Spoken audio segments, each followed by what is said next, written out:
Assalamualaikum warahmatullahi wabarakatuh. Segala puji bagi Allah yang hanya kepadanya kami memohon pertolongan dan mohon ampunan. Kami berlindung kepada Allah dari kejahatan dan keburukan amalan kami. Barang siapa yang diberi petunjuk oleh Allah maka tidak ada yang dapat menyesatkan. Dan barang siapa yang tersesat dari jalan Allah maka tidak ada yang dapat memberinya petunjuk. Kisah hikmah Islami mengharapkan kasih sayang Allah. هل نحن نظراؤكم؟ لا إله إلا الله محمد رسول الله.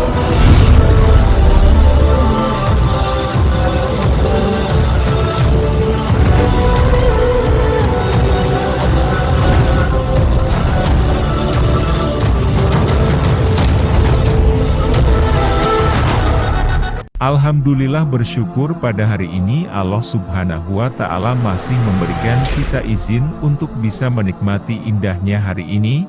Semoga salam dan sholawat senantiasa tercurah untuk baginda Nabi. Dan berkatnya pula pada hari ini langit atas Indonesia akan berbagi sebuah kisah hikmah Islami. Sebuah kisah yang pernah Rasulullah Shallallahu Alaihi Wasallam sampaikan kepada kita. Seperti apa kisahnya?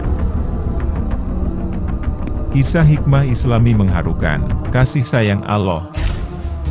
Dari Abu Sa'id Al-Khudri bahwa Nabi Muhammad Shallallahu Alaihi Wasallam bersabda, pada zaman dahulu di antara umat-umat sebelum kalian ada seseorang yang telah membunuh 99 orang. Kemudian ia mencari orang yang paling alim di negeri itu. Ia ditunjukkan kepada seorang pendeta. Lalu ia pun mendatangi pendeta tersebut dan langsung menceritakan tentang dirinya yang telah membunuh 99 orang. Setelah bercerita ia pun bertanya, apakah masih bisa diterima taubatku? Tidak, taubatmu tidak akan bisa diterima lagi, jawab sang pendeta. Mendengar jawab itu, langsung saja ia membunuh pendeta tersebut, dan setelah membunuh pendeta tersebut maka genaplah sudah menjadi 100 orang.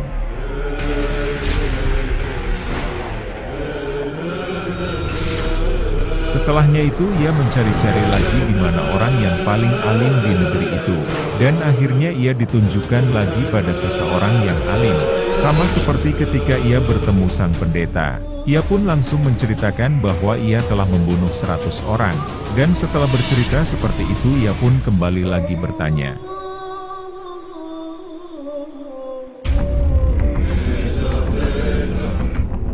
apakah masih bisa diterima taubatku?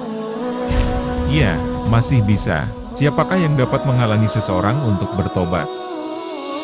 Lalu orang alim itu melanjutkan perkataannya, pergilah ke daerah Fulan karena di daerah itu penduduknya sudah menyembah Allah Subhanahu wa Ta'ala. Ikutlah menyembah Allah bersama mereka, karena di daerahmu merupakan tempat yang buruk.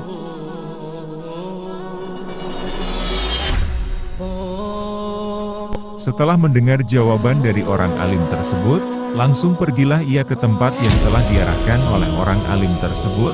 Namun sayang, ketika di pertengahan jarak ia pun harus menghembuskan nafas terakhirnya. Setelah ia meninggal datanglah malaikat rahmat, malaikat yang akan menuntun ke surga, dan malaikat azab, malaikat yang akan menuntun ke neraka.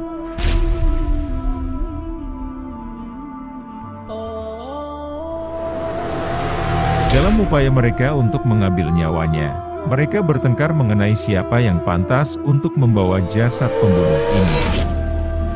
Mereka saling berkata dan masing-masing mengeluarkan pendapatnya sendiri. Satu sisi berkata,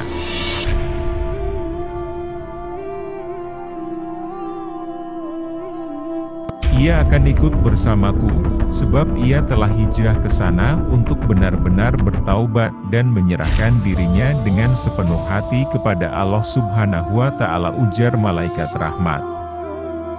Malaikat azab pun membalas, tidak, ia ikut bersamaku sebab ia belum melakukan perbuatan baik sedikit pun. Tak ada penyelesaian untuk perdebatan mereka. Akhirnya datang seorang malaikat ke antara mereka dengan berkata,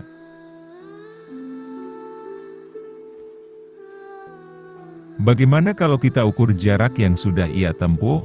Aku akan menjadi hakim garis, ukurlah oleh kalian jarak antara kedua daerah tersebut. Jarak yang lebih dekat dengan salah satu daerah tersebut yang akan menjadi penentu kemana jiwanya akan dibawa."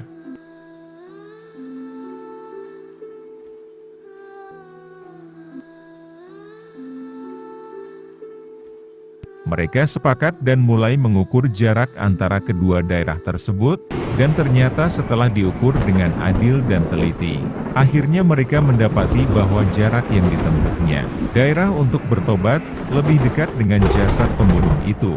Dan dengan demikian jiwa orang tersebut diterima dan dibawa oleh malaikat rahmat. Masya Allah.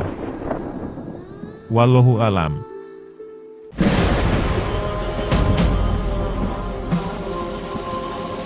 Demikianlah kisah hikmah Islami mengharukan.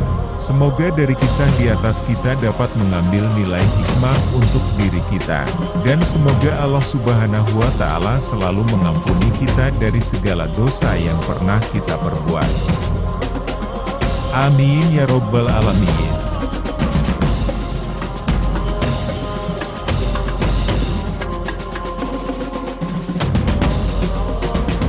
Hanya itu video yang dapat saya sampaikan pada kesempatan kali ini. Kita menjadi inspirasi kehidupan. Bila dalam penyampaian tidak seluruhnya tepat, saya mengucapkan mohon maaf yang sebesar-besarnya. Jangan lupa untuk subscribe, like, dan share channel Langit Atas Indonesia. Wassalamualaikum warahmatullahi wabarakatuh.